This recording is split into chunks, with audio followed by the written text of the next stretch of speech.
J'ai pratiqué des méthodes d'ancrage énergétique à peu près 5 minutes par jour pendant 2 semaines et demie et je vais vous dire dans cette vidéo ce que ça m'a apporté. Salut, ici Agathe, masseuse tantrique et passionnée de tantra, développement personnel. Vous avez vu, j'ai une nouvelle coupe de cheveux et aujourd'hui je fais la vidéo avec mon petit hibou Bouillotte. Si vous m'avez suivi sur Instagram, vous savez que je fais un épisode d'arthrose cervicale, que du bonheur. Ma Bouillotte m'aide à avoir un petit peu moins de douleur. J'avais remarqué que j'avais une vie qui n'était pas aussi tantrique que j'avais envie qu'elle le soit. Pourtant, j'estime être une tantrika, c'est-à-dire une personne qui pratique le tantra. Du coup, je me suis dit, allez, c'est parti, on va faire des défis pour me motiver à faire des petites pratiques comme ça, un peu tantriques. Et après, je me suis dit, je vais aussi faire d'autres types de défis, pas forcément hyper tantriques, mais de choses que j'ai envie de réaliser dans ma vie pour me rapprocher de ma vie idéale en fait. Donc ça, c'est le défi 1 et je vais vous dire ce qu'il en a été. Donc j'ai pratiqué 3 types d'ancrage. D'abord, j'ai essayé de manger des légumes racines. Il paraît que ça aide l'ancrage énergétique. Oui, peut-être ça favorise l'ancrage, mais moi j'ai pas... En fait, on mange quoi. C'est vrai que ça ancre plus que de manger des choses un peu nébuleuses, de manger des nuages ou des choses voilà, qui n'ancrent pas trop. Mais franchement, la première méthode, personnellement, ne m'a pas apporté énormément de choses. Ensuite, j'ai fait du jardinage et en mettant mes mains dans la terre et tout. Alors ça, ouais, ça favorise l'ancrage, surtout le contact avec la terre, même juste avec des pots. Moi, j'habite en appartement. J'ai fait du jardinage dans mon appart. J'ai mis des pots, des fleurs, des plantes, etc.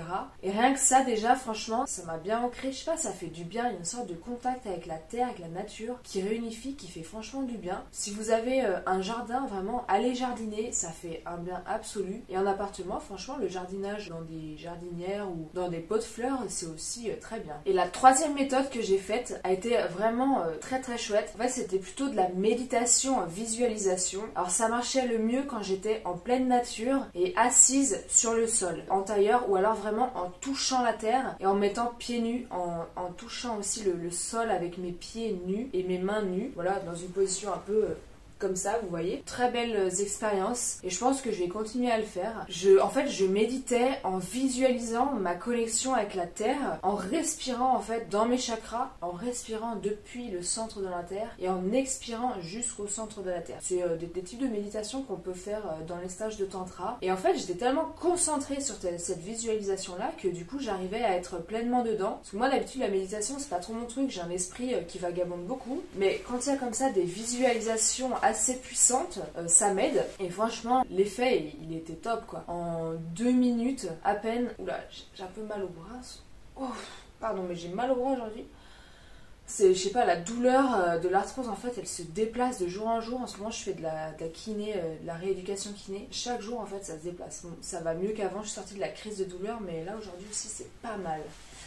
Bref, sortons de cette petite parenthèse de vieille qui a de l'arthrose. Cette pratique d'ancrage méditatif par la visualisation, vraiment, ça m'a beaucoup aidé, j'ai vraiment apprécié. Après, je me sentais plus posée, plus solide face aux événements difficiles de la vie. Vraiment, c'est quelque chose que je vais continuer à faire, notamment avant mes massages, avant de recevoir des clients, pour être bien ancré, pour...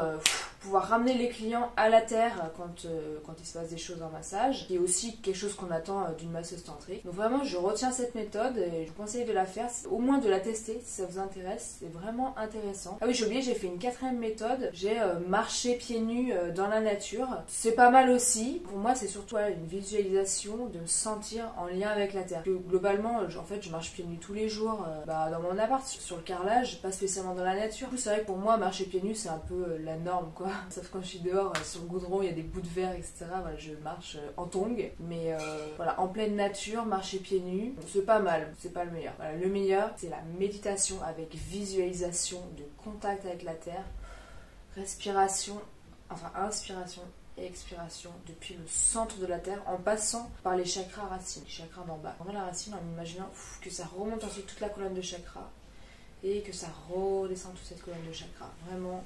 Ça, j'ai retenu cette méthode. Voilà, donc là, je vais commencer mon défi 2, qui va être notamment en lien avec mon arthrose, de ramener un peu du mouvement. Je vais essayer de faire un peu de yoga tous les jours. En fait, le yoga et le tantra, ça a les mêmes racines. Donc, pratiquer un peu de yoga, finalement, ça peut être une pratique un peu tantrique, quoi.